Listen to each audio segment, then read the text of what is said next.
চূড়ান্ত উন্মত্ততা।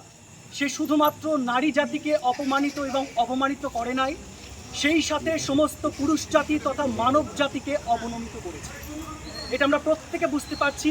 আজকে আরজি করে যেটা ঘটেছে সেটা শুধুমাত্র এই রাজ্যের লজ্জা নয়, এই দেশের সর্বশেষে বলা যেতে পারে সমস্ত মানব জাতির লজ্জা যে এরকম একটা ঘটনা ঘটেছে। এরপরে যেটা বলবো সেটা হচ্ছে, আমরা যে আজকে মোমবাতি মিছিল করছি বা আজকে জাস্টিস ফর আরজি করে যে স্লোগান দিচ্ছি, এইখানেই কি এর পরিসমাপ্তি ঘটবে, নাকি আমরা ভাববো এর থেকে উত্তরণ কি করে সম্ভব? আজকে স্বাধীনতার এত বছর পরেও যেখানে কর্মক্ষেত্র থেকে শুরু করে সব জায়গাতে নারীরা এখনো সুরক্ষিত নয়, এই ধারা কতন অবধি চলতে পারে? আমার যেটা মনে হয়েছে শুধু এখানে শেষ করলে চলবে না। আজকে যে পুরুষ মানুষ যে ঘটনাটা ঘটিয়েছে, আমার যে কারণে মনে হয় যে সমস্যাগুলো হচ্ছে সেটা হচ্ছে, আমরা প্রত্যেকে নিজেদের যে একটা স্ট্রাগল করা দরকার, যে আমরা সমাজে যথার্থ পুরুষ মানুষ এবং নারী হিসেবে নিজেদেরকে গড়ে তুলতে পারছি কিনা, এটাও একটা বিরাট বড় প্রশ্নের বিষয়। আজকে আমি যদি অভিভাবকদের দেখি, প্রত্যেকে ব্যস্ত, তার ছেলে মেয়ের ক্যারিয়ার কি করে সুনিশ্চিত হবে, কারো কাছ থেকে এইটুকু শুনছি না যে আমার সন্তান মানুষের মতো মানুষ হোক। আজ থেকে কয়েক বছর আগে অবধি আমরা যখন বয়স্ক মানুষদের প্রণাম করতাম, তারা আশীর্বাদ করে বলতো, বাবা তোমরা মানুষের মতো মানুষ হও। আজকে শুধু শুনতে পাই যে তোমার ক্যারিয়ার সফল হোক।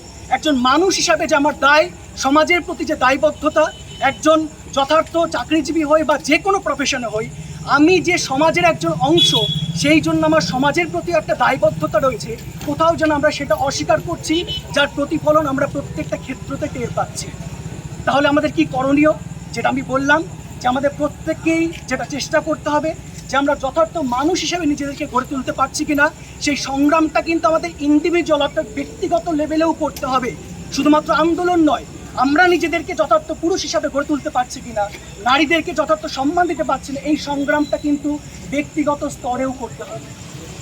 শরৎচন্দ্রের আর একটা কথা বলছি, তিনি বলছেন যে ধর্মের বুনিয়াদ গড়েছে আদিম জননী ইভ এর পাপের ওপর, সেই ধর্মকে যারা বিশ্বাস করে এবং মেনে চলে, তার সাধ্য নেই নারীকে শ্রদ্ধার চোখে দেখে। আজকে দেখবেন বেশিরভাগ ধর্মগ্রন্থ, সে হিন্দু হোক, মুসলিম হোক, খ্রিস্টান হোক, প্রত্যেকটা ধর্মগ্রন্থে নারীকে সমস্ত অধপতনের মূলে দাঁড় করানো হয়েছে। সে ধর্মগ্রন্থ পড়ে যারা বড় হচ্ছে, তাদের আমার মনে হয় না নারীকে শ্রদ্ধা জানানোর মতো সেই স্ট্যামিনা তাদের তৈরি হয়। সর্বোপরি আমি বেশি বলবো না।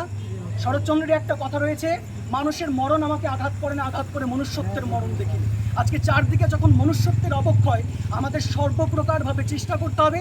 আজকে যেমনভাবে আমরা এগিয়ে এসেছি, আমাদের দায়িত্ব যে আমরা নিজেদেরকে এবং সমাজকে এমনভাবে গড়ে তুলব, যাতে ভবিষ্যৎ প্রজন্মের কাছে এইরকম একটা নিরাপত্তাযুক্ত এবং সকলের যাতে জীবনটা সুনিশ্চিত হয়, তেমন একটা পৃথিবী আমরা উপহার দিতে পারি।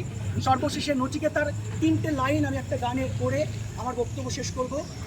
বসতি আবার উঠবে করে, আকাশ আলোয় উঠবে ভরে, জীর্ণ মতবাদ সব ইতিহাস হবে, পৃথিবী আবার শান্ত হবে। নমস্কার।